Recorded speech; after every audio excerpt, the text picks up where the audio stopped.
L'after est de retour, on est ensemble jusqu'à 23h. Vous nous suivez sur RMC et évidemment simultané sur BFM Sport. On est avec Jonathan Macardy, avec Alpha Baldé, avec vous au 32-16 et sur le hashtag RMC Live, et avec Olivier Dalloglio qui est avec nous. Bonsoir Olivier. Oui, bonsoir à tout le monde. Salut Olivier. Olivier Dalloglio qui sort d'un match amical, victoire contre Sochaux, c'est ça à Besançon, Olivier? 3-2, ouais.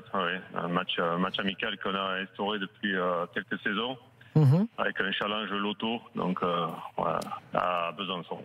C'est l'équipementier, c'est ça? Exactement. D'accord. Bon, pas mal la pub déguisée là dès la première phrase. Il est bon. Non, je plaisante. Juste un mot sur ce match quand même pour les supporters dijonnais qui nous écoutent. Comment vous avez quels enseignements on va dire vous pouvez en tirer, notamment peut-être par rapport à vos nouveaux joueurs? C'était une revue d'effectifs. C'est notre deuxième match amical contre une équipe de Sochaux qui était déjà un peu plus en jambes que nous. Oui, il y a pas mal d'enseignements à tirer là-dessus. Même si on a travaillé sur la fatigue et que ça a été très hétérogène effectivement, parce que j'ai des états de forme différents, des garçons qui viennent d'arriver, etc. Mais bon, il y a toujours pas mal d'enseignements sur ce genre de rencontre. C'est plutôt sympa.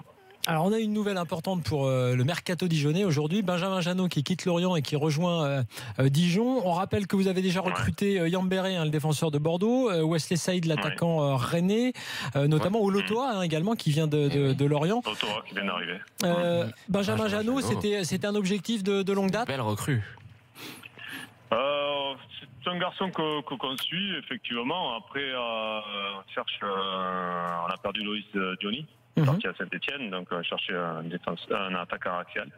Et c'est un joueur qui nous intéresse, qui nous intéressait depuis un petit bout de temps. Après, il reste pas sur une très grosse saison. Il y a eu quand même pas mal de soucis, mais je pense que ça reste une valeur sûre. On part avec un joueur qui a des capacités pour garder le ballon, de demander le ballon en profondeur, qui correspond un petit peu à ce qu'on recherchait sur un vrai joueur de football, quoi.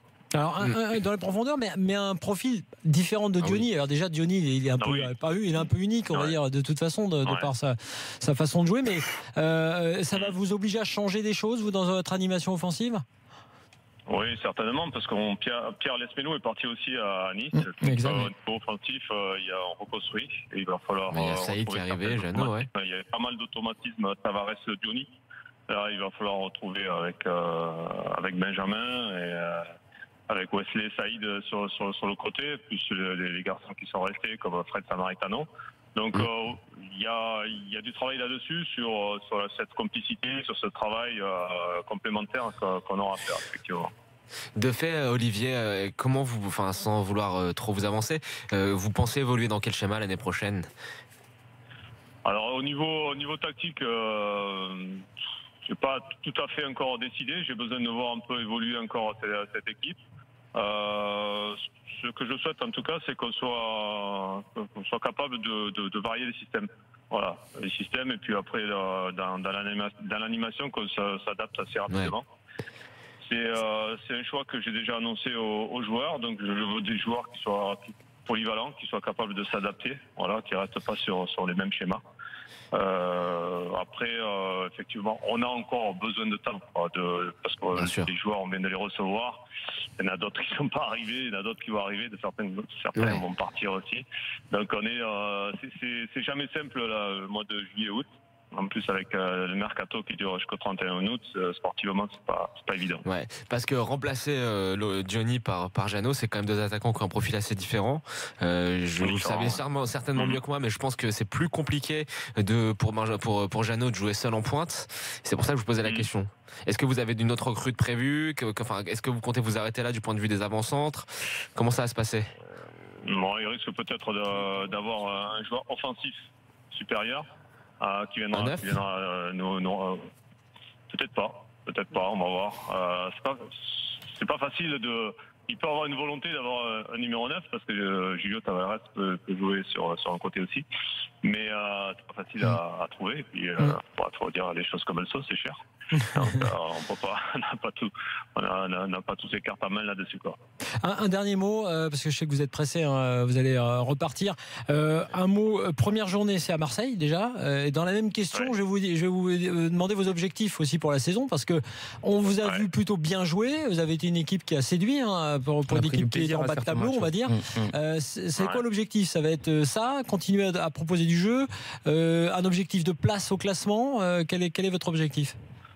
L'objectif sera quand même de continuer à faire du jeu. On est parti sur cette idée-là dès le début de la saison. Je pense que j'ai les joueurs qui aiment ça. Donc, puis moi aussi. Donc, on va partir sur cette idée-là. Donc, et puis après, on va s'adapter, on va voir. Mais effectivement, cette attaque à reconstruire, cette animation offensive qui est à reconstruire, ce sera un lourd chantier. Mais la saison dernière aussi, on savait pas trop non plus au niveau offensif où on allait. C'est vrai aussi. On savait pas si Tavares, Johnny, Lespedou, ça allait passer le cap de la Ligue 1. Bon là, ça l'a passé allègrement, j'allais dire. Mais pour les trois, oui, c'est on sûr. partait aussi dans l'inconnu. On partait un petit peu dans l'inconnu, puis après ça a été une bonne surprise. Alors là, effectivement, la différence, c'est qu'on prend d'autres joueurs et que ça prendra peut-être un peu plus de temps. Ça prend du temps, mais ils connaissent la Ligue 1. Hein. Cela dit, les joueurs que vous prenez, ils ont connu la Ligue 1, ils ont des matchs en Ligue 1. Oui, ils ont connu la Ligue 1, c'est clair. Après, il y aura certainement une connivence à trouver. Et j'allais rajouter le fait que Wesley Saïd a passé déjà une saison chez nous l'année de la montée. On gagne un peu aussi de c'est vrai. Je ne me rappelle plus. Ouais. Il a retrouvé le climat dijonnais. Merci Olivier Dalloglio. On rappelle que c'est bien aussi parce que c'est des clubs qui construisent dans la durée. Je parle au niveau du coach parce qu'on sait que la durée de vie d'un coach, entre guillemets, coach numéro 1 d'un club, c'est pas facile. Vous avez été élu meilleur coach par l'UNFP, on s'en souvient, lors de la montée de Dijon pour cette dernière saison en Ligue 2. Et c'est bien aussi de pouvoir continuer comme ça avec une histoire en gros qui se construit depuis quelques saisons. Bravo et merci Olivier Dalloglio. On vous souhaite le maintien le plus rapidement possible. Alors. C'est gentil. On aura besoin. On va regarder en plus le premier match donc à Marseille, en plus un Marseille-Dijon pour commencer et on scrutera ça. Merci Olivier, à bientôt. Olivier. Voilà pour Dijon qui a gagné donc contre Sochaux, son match amical ce soir 3-2. On était avec Olivier Dalloglio, le coach. En tout cas, une équipe très intéressante. J'aurais bien voulu discuter un petit peu avec lui, notamment sur certains aspects, parce que on a pris du plaisir à regarder dans certains matchs cette équipe-là, notamment face à Lyon, le match face à Marseille également, avec cette doublette Tavares-Johnny. Mais j'ai l'impression qu'un petit peu l'équipe, autant la fulgurance dans les résultats, autant qu'il y a une fulgurance dans le jeu également. Je m'explique que c'est un petit peu jeune. Parfois, tu as l'impression que ça va à l'abordage et ça ne pense pas forcément à conserver. En début de saison, tu as une très bonne équipe qui se trouve dans la 12e, 14e place du classement. À l'extérieur, ils arrivent à bien gérer. À domicile, tu as une pression qu'ils se mettent tout seuls, qu'ils n'arrivent pas à évacuer. Donc, j'avais plus envie de savoir un petit peu le staff, le coach. Ils forcément en connaissance de cela, ils ont pris des notes sur ça. Comment ça va se passer au fait, parce que ce genre d'équipe, c'est ça, c'est si tu arrives à leur donner un leader, si tu arrives à leur donner quelques joueurs expérimentés, je vois notamment Balmont, qui peuvent les canaliser sur ça, je pense que ça peut le faire en fait. Faut pas oublier que c'est une équipe promue. C'est une équipe jeune et c'est vrai que l'an dernier, il y avait notamment un truc qui en foot est quand même une sorte de base pour l'entraîneur, c'était le problème d'équilibre. C'est vrai que cette équipe, quand elle attaquait très bien, souvent ça défendait très mal. Et parfois elle s'obligeait à défendre un peu plus parce qu'on sentait que le coach avait dit il faut qu'on arrête de prendre des buts. Ça attaquait moins bien. Derrière, c'est très léger. On va regarder ça. Tiens, Valentin est avec nous, supporter de Dijon. Salut Valentin. Bonsoir à tous. Alors vous n'allez pas dire qu'on ne parle que de Paris, de Lyon et de Marseille, parce que là, vous voyez, l'entraîneur de Dijon en direct dans l'after et Valentin pour nous parler de Dijon. Comment tu sens cette saison? Et on s'est axé un peu sur le domaine offensif parce qu'on avait adoré la doublette Tavares-Johnny, même Les Melo au milieu. Il va falloir trouver une autre animation. On l'a compris avec l'entraîneur. Oui, tout à fait. On a vendu Johnny qui est parti à Saint-Etienne pour un bon petit chèque de 10 millions. Là, j'ai vu qu'on avait recruté Saïd, qu'on connaît bien à Dijon, qui était venu il y a 2 ans en prêt en Ligue 2. Et là, j'ai vu que ce matin, après le boulot, j'ai vu qu'on avait recruté Benjamin Janot de la Lorient. Très bien. Oui, ça peut être bien s'il retrouve son niveau. Moi, je trouve que c'est un joueur intéressant. C'est un pari, Benjamin Janot, effectivement. C'est un pari. Je pense que si ça prend vite, ça peut être intéressant. Après, c'est un peu risqué. Moi, perso, je trouve que c'est un peu risqué. Mais bon, mais t'as pas le choix quand t'es Dijon, il l'a dit sur les prix. Tu fais des paris comme ça sur Saïd parce que tu penses te faire retrouver, tu espères qu'il retrouve un peu son niveau. Pareil pour Jeannot. C'est plus compliqué sur Saïd que sur Jeannot. Jeannot, c'est vrai qu'il sort d'une saison qui est très délicate à l'image de son club. Je pense qu'il n'a pas été mis dans les bonnes conditions. Le jeu offensif orienté était tellement délité que je pense que pour n'importe quel avant-centre, ça aurait été dur de briller. Mais c'est quand même un joueur. Moukandjo, il a quand même réussi à briller dedans. Waris, Moukandjo, ils s'en sont pas sortis pas mal. C'est quand à la fin de la saison, ils ont recommencé à être mis ensemble. Ouais. Mais ça a beaucoup. Casoni a beaucoup tâtonné avant de réinstaurer ces deux-là. Mais après, très compliqué. C'est quand même un bon joueur. C'est le bon club pour se relancer. Après, il n'aura pas de pression. Il pourra travailler tranquillement.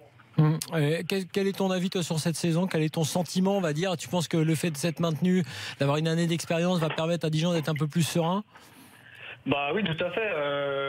On s'est maintenu l'année dernière, c'était mérité, notamment au niveau du jeu. Après, voilà, c'est une étape que Dijon a franchie dans son histoire. Donc maintenant, il faudra confirmer. Je pense que l'année va être plus dure. Parce qu'on a perdu quand même Diony. Diony, c'était un joueur vraiment très, très intéressant dans notre équipe et très important. Donc il faudra bien le remplacer assez vite. Il faudra que la mayonnaise prenne. Mais moi, je suis toujours un peu inquiet au niveau de la défense. J'ai vu qu'on avait recruté Lotoa de Lorient, c'est pareil, c'est un peu en perdition. Non, Lotoa, c'est bien. Mais je suis assez d'accord. Lotoa, j'adorais. Et moi, j'arrête pas d'être régulièrement déçu par Lotoa. Mais Valentin, je suis assez d'accord avec ton analyse. Mais après, quel coach, comment t'es encadré, comment tu vas jouer, tout compte. Lotoa, je pense que ça lui fera beaucoup de bien de partir de son confort lorientais. Ça reste quand même un défenseur qui est très correct pour la Ligue 1. Oui, il est correct. Et qui a beaucoup d'expérience. Et je pense que ça peut apporter quand même beaucoup de choses en termes d'équilibre défilif à Dijon. J'ai discuté avec des supporters lorientais. Ils m'ont dit que ses meilleures années étaient derrière lui. Il a fait une bonne saison. Il a fait une saison. Il a enchaîné beaucoup de blessures. Donc du coup, c'est pareil. C'est un peu à Paris de la part de Dijon. Et on verra bien. Bon, on verra ça. Bonne saison en tout cas avec Dijon. On rappelle d'ailleurs que Dijon ira à Marseille pour sa première journée de Ligue 1, donc ça va être costaud. Voilà pour Dijon. Dans quelques instants, on va pas très loin au niveau kilométrique puisqu'on va aller du côté de Lyon avec cette question. Supporter lyonnais, vous pouvez déjà nous appeler au 32-16. Le recrutement est pas mal. On en a parlé. Il y a Marcelo qui arrive, un défenseur brésilien en plus.